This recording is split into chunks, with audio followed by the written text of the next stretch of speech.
So in Season 4 of Diablo 4, Necromancer minions are officially awesome, not only because of the massive stat boosts they're receiving, but also since they're actually getting a ton more useful utility in the Book of the Dead, which will allow you to be able to customize them how you want, and also even change out their abilities on the fly. And these changes make minions almost a must-have for a Necromancer leveling up, because they enable you to be able to pick the things that you really want to focus on and improve on, and even shore up some of your weaknesses as you progress in the game, right? And with that, you can also very easily complement whatever build you decide to pivot to for the endgame with minions as well. But before we officially get into the video, I'd like to point out that I actually did another video going over all the changes to the Book of the Dead, and there are a lot. All the new ways that you can utilize minions from your Book of the Dead choices, and actually a whopping 15 cool new things that Necromancer minions will be able to do in Season 4, and thus actually creating this toolbox or pulling from a spellbook kind of fantasy for the class. And again, this will be linked in the description box below if you're interested. Now, getting into leveling and progression first for Season 4, you can definitely run with pretty much pure minions when you level up, because that's just how powerful they've become. And of course, you can have a curse, which will usually be Decrepify, to help your minions target enemies, right? You can of course also combo that with a builder spender build, such as Reap for your builder and then Blight for your spender, which happens to also synergize with minions a bit with the Blight pool that it leaves, allowing minions and yourself to deal extra damage to enemies. And add in Corpse Explosion as well, and you have a very solid build for leveling and progression. Now, before we get into all the builds and whatnot, let's first go through some of the best strategies for leveling and progressing in Season 4 to get you that head start. In terms of strictly leveling up, and likely also getting gear upgrades as well, Hell Tides is going to be the way to go in Season 4. Of course, it's been changed a lot, the monster density has been greatly increased, and there's also a new reputation within the Hell Tide called the Iron Wolves, which as you gain reputation with them by doing the Hell Tide and these Iron Wolf specific quests and events within the Hell Tide, you'll be able to earn additional rewards, including some of the new important tempering recipes that you'll be using to greatly upgrade your gear later on. It really is pretty simple and straightforward. However, here's a tip that you can use to really get the most out of your Hell Tides, which is to save your cinders to turn in, as in opening the chests at the end or towards the end of each Hell Tide round. And the reason for that is that opening the mysterious chests or whichever tormented chests will actually give you experience as well. And this experience actually scales with your character's level. So assuming you'll be gaining levels, of course, as you kill monsters and do events within these Hell Tides, you'll usually be at a higher level, right, towards the end of each Hell Tide or each round. Which means if you save up more cinders, and again, of course, you want to ensure that you will be able to reach all the chests that you want, but when you open all these chests towards the end, you should be able to get more experience on average. And for another tip, and as before, do try to stack your Hell Tides with whatever else that you can, right? Such as Whispers, these Iron Wolves, Whispers, or quests to gain reputation, events, and also Legion events, which by the way, if Season 4 is any similar to the previous seasons, doing Legion events within a Hell Tide is usually a way to get a lot of cinders at once, and also be able to get some bonuses through the event itself, spawning bosses and multiple chests. Now, besides strictly leveling, it's also generally quite helpful to go and pick up some aspects from dungeons that are going to be useful for your build, right? Unless of course you get really lucky with your gear drops. But with that, if we take a quick look at the newly revamped Codex of Power, which by the way, it now actually stores your legendary aspects directly in your codex instead of having like separate items for these aspects. A very good change indeed. You can just go and search up minion in your codex, for example, to find all minion related aspects, and furthermore you can sort by those that drop from dungeons. So as you can see here, we have the aspect of reanimation, which increases your minions damage, as well as the unyielding commander's aspect, which increases your minions damage whenever you activate the Army of the Dead ultimate. Needle Flare aspect is another interesting one if you're going to be running with thorns, but besides these minion specific aspects, there are some other useful ones too. For example, you can consider picking up the aspect of Disobedience if you're especially leveling up really quickly and need to shore up your defenses a bit. There's also the aspect of Grasping Veins, which will increase you and of course your minions' critical strike chance. I'm not sure if it increases their critical strike damage, but either way, it's a pretty big buff to your minions as well, since they do inherit 100% of your stats. If you're running with a blood type build or some kind of spender build with say blood surge for example, which is also a strong leveling skill, you can definitely consider picking up some of the associated aspect as well, such as the aspect of potent blood, which will give you increased essence generation. Aspect of the dam could be quite strong as well if you're running some kind of shadow build. There's also Ghost Walker, which is just generally helpful.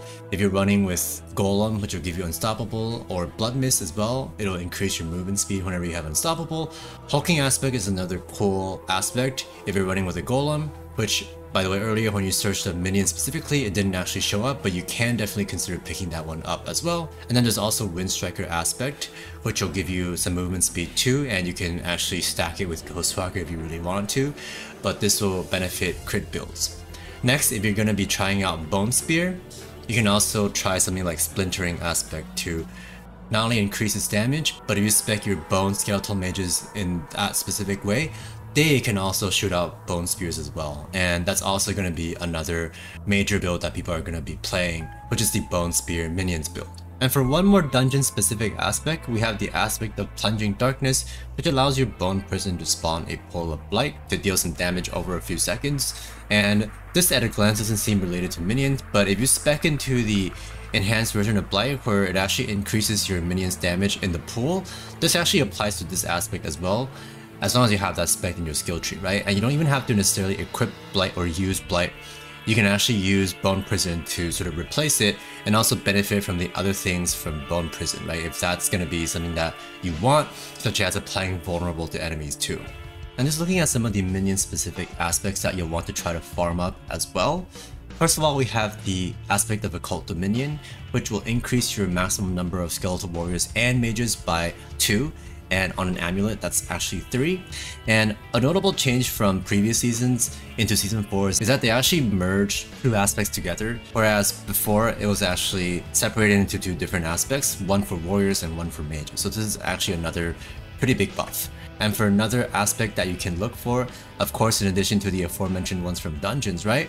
There's also the aspect of Frenzied Dead. You'll definitely want to gamble, say, gloves or offhands to get this, which will increase your minions' attack speed, which is incredibly powerful and synergizes with your Paragon board too. Another one would be the aspect of Hardened Bones. This is actually a defensive aspect, and especially seeing as in season 4 it'll be a lot easier to reach armor cap because they're actually capping it out at 9,000 plus. Damage reduction is going to be really good, so this will actually give you and your minions up to 25% damage reduction. And onto itemization, which of course saw the largest change in overhaul in season 4, and checking out the options for the Minion Necromancer, starting with the dropped affixes. So these are not the tempering ones just yet, which I'll get into later. For the dropped affixes, first of all, there might have been a couple of changes from the PTR. On the PTR, you're actually able to get +2 Skeletal Warrior Mastery or Mage Mastery or Golem Mastery, even on your helm, chest, gloves, and pants. And I might actually be missing some other pieces, but I'm pretty sure it's these 4 pieces, but that's still a lot of different pieces that you can get. And these are traditionally defensive pieces, right?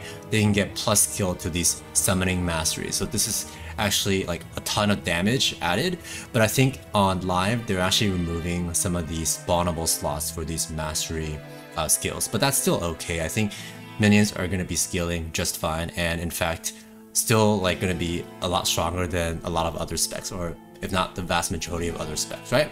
So anyhow, the mastery skills aside, or the mastery affixes aside, some of the other generally good affixes that are dropped, or of course you can use the enchanter for these as well, but not the tempering ones, are cooldown reduction, which spawns on helm, amulet, and offhand.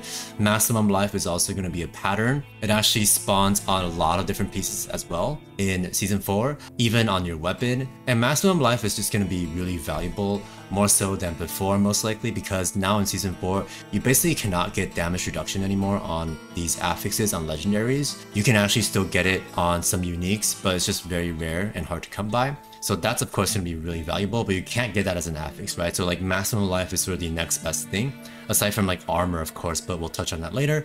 So maximum life is going to be pretty strong as a survivability stat. And of course movement speed depending on your preference, most players, including myself, do really like movement speed, so you want to pick that up on your boots and likely your amulet as well if you can. And for the rest of it, you'll basically just want stats that boost your minions, right? So attack speed is going to be extremely powerful. Going past 100% bonus attack speed though, and this will be a combination from your affixes and your aspects and whatever else. Going above 100% attack speed is going to have a lot of diminishing returns, mainly because the Cult Leader Legendary node on your Paragon board will give your minions increased damage for each 20% of attack speed bonus that they have, but it actually caps out at 100% attack speed bonus. So again, going past that, you'll be losing a lot of value for each point of attack speed that you get, right?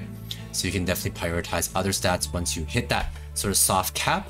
And then crit chance is always going to be really strong. And on both your offhand and gloves, you can get attack speed and crit chance. On your ring, you can get crit chance and main stat. So main stat is actually sort of the next in line for a good stat to have in general. And on to tempering, which is the other major way to augment and improve your items in Season 4, using the blacksmith and recipes that you learn from these tempering manuals that you'll just get from drops around the world and also through the Iron Wolves reputation in Season 4. First of all, for starters, when tempering an item, you can have up to 2 tempered affixes and only 1 from a particular category. And each item slot, similar to how affixes normally work, each item slot can only accommodate specific types of tempering options, right, or affix categories. Such as on your helm, you can only have a defensive and utility tempering affix. On your weapon, you can have an offensive and a weapon-specific one, and this also applies to offhands.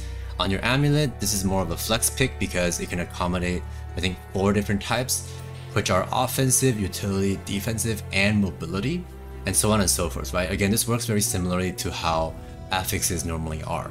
And just looking at some of the generally useful affixes for the Minion Necromancer, first of all, of course, you do want to try to hit your defense caps, and this can be very easily achieved with, say, total armor rolls from tempering.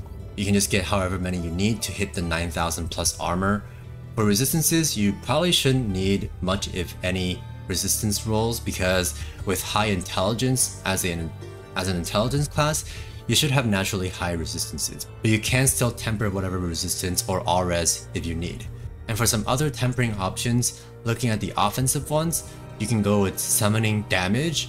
And while additive bonuses are typically not as, of course, significant as multiplicative ones, the number rolls can get pretty high on these ones. So you can get summoning damage or like a specific type of summon damage, like skeletal mage damage if you want to focus on those, or even golem damage, which can get pretty high numbers wise too if you want to be a golem master specifically.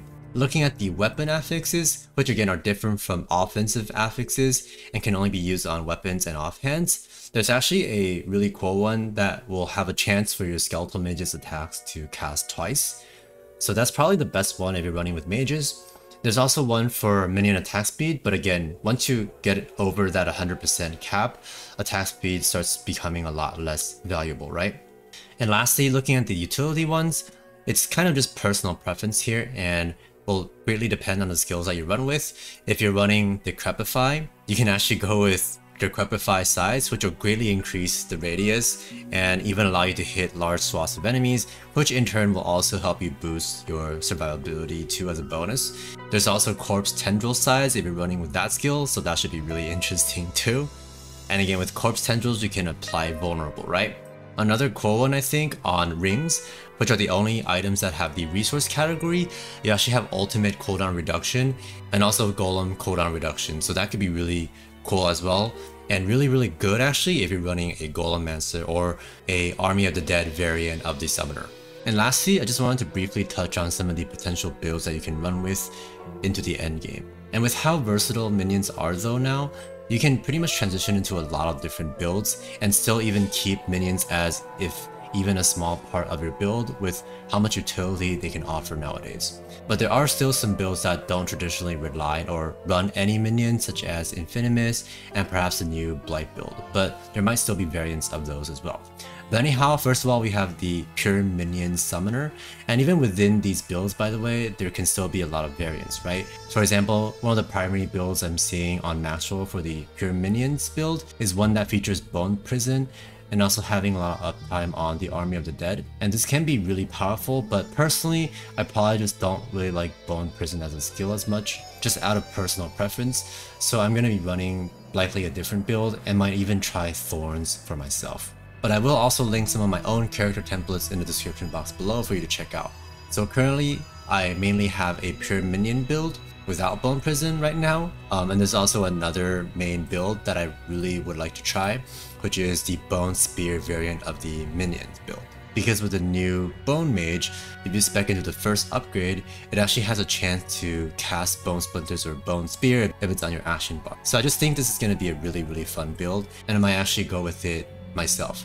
But I might also try out the Thorns build, depending on how they change the Razor Blade chest piece unique, which sounds like it's getting a huge buff too. And again, do consider checking out my other video covering 15 new things that Necromancer minions can do in Season 4 if you want a better idea of how you can sort of incorporate and mix and match your minions depending on what you need in your intended endgame build. And that pretty much covers it for my Season 4 starting guide for the Minion Necromancer.